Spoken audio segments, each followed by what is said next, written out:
I just want to talk about a little basic book anatomy, show you how things are put together, and that'll give you hopefully an understanding of where the weak spots are. And of course, you should be careful of the entire book all of the time, but it's good to have an idea of how they're made so that you know how to better take care of them. This is my little breakaway book here, and books are primarily made up of two large parts, and I'll show you what those are and how they're held together. We have the text block, which is the important part. The rest of the case can be important as well. Obviously, it can be valuable artifactually. But the text block is where all the information is. This is the part that people want to borrow, where they want to get their information. The case is what protects the text block. It's made up of two book boards, and this is a hard-pressed cardboard. Way back, they could be made of wood, other stiff materials. And the two book boards, between them is a spine lining that has some substance to it, but is much more flexible. And holding these three things together is any number of different types of materials. This happens to be fabric. You may see books that have leather, vinyl, paper. I have a paper example here. A lot of paper can they try to make it look like fabric. It has these two different colored paper. This is just paper. If you put tape on it and tore it off, it would just tear. So anyway, any number of materials can hold the case together. Then the big problem comes when we're trying to hold the text block to the case. Actually, let me tell you how the text block is made. There's a number of different ways. There's adhesive text blocks and text blocks that are sewn. It happens that this text block was sewn. You can see where the stitches are here, and you can see them inside if you turn to the correct page. You see some stitching. See the stitching here. Sometimes the stitching is even in a different color. And so this was sewn. It's in good shape, and you can actually see where these signatures were held together. Each of these folded sections is called a signature, and this helps them keep them all in order when they're printing them up. And so this text block was sewn. A glued text block, there's a number of different ways that adhesives are used. Some make for a very strong bind, others not so much. There's something called a perfect bind, which is when, let's say that this is this side of the book. If this was all trimmed around the edges, it was just a stack of paper. A perfect bind, in making a perfect bind, a roller would come across here with adhesive on it and lay a layer of adhesive on the edges of the pages. And that's generally the weakest kind of binding you can have. Actually, I think this same book have been a perfect bind, or perhaps a burst binding, which is also something that creates little grooves and pushes glue through. It didn't hold up very well here in this case. And also I see paperbacks that have the perfect binding. There's just some glue there, supposedly holding all these pages together, and obviously it did not do that very well.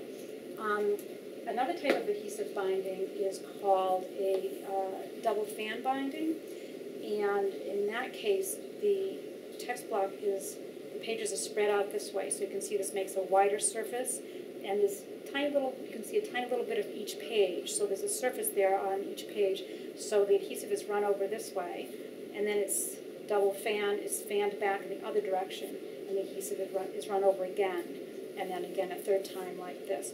So in this case, there's actually adhesive is touching every single page and gluing every single page to its neighbor. So that makes for a much stronger bind. So a book that is an adhesive bind isn't necessarily badly made. There are a few different kinds. In any case, generally speaking, you have a text block and a case to put together your modern book. Cases also can be paperback, which would not have the boards. But and the way that these are held together, the main component hopefully the strongest element is going to be this a type of fabric that's called the super. Often the super is actually not as tight a weave as this. You can see this is a much more open weave. It's more flexible. It moves around a lot. It can get quite brittle when it gets older. And actually, I'll come back to the same book I think I saw had some super. Yeah, not very much. Just a little strip of it. It doesn't even go from the top to the bottom. This open weave fabric here is supposed to be holding this book together. So let me show you. Ideally, you would have a nice heavy super like this, something very stable. And the super is adhered to the spine. It would be glued down here. There's a spine lining that goes over that, which try to hold in here. And the main thing that holds the case of the text block is going to be this super and the end papers.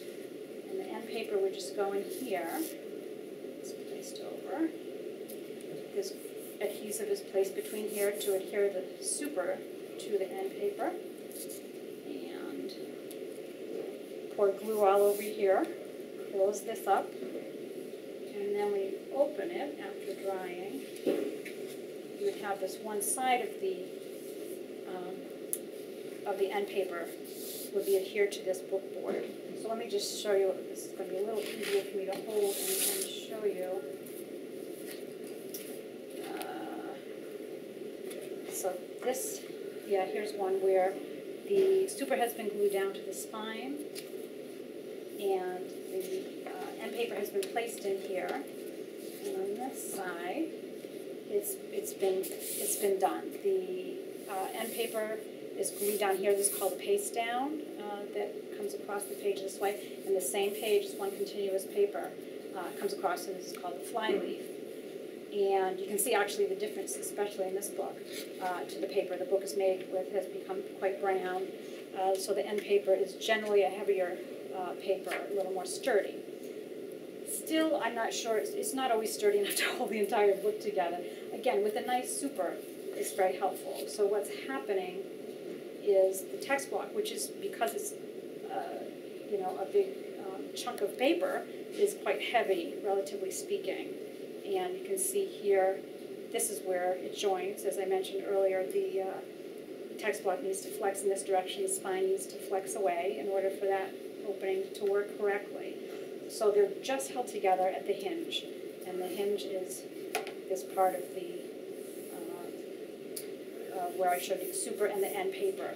So all that's holding this book together is that strip of fabric that is the super and the end papers themselves. And as I showed you with this book that had other problems, it came apart right in the middle. But this has just a tiny bit of super. I can't even really feel it. Generally speaking, with most books, hopefully, there should be super in the front, and you can see a ridge here or feel it, and that's the super that's running beneath here.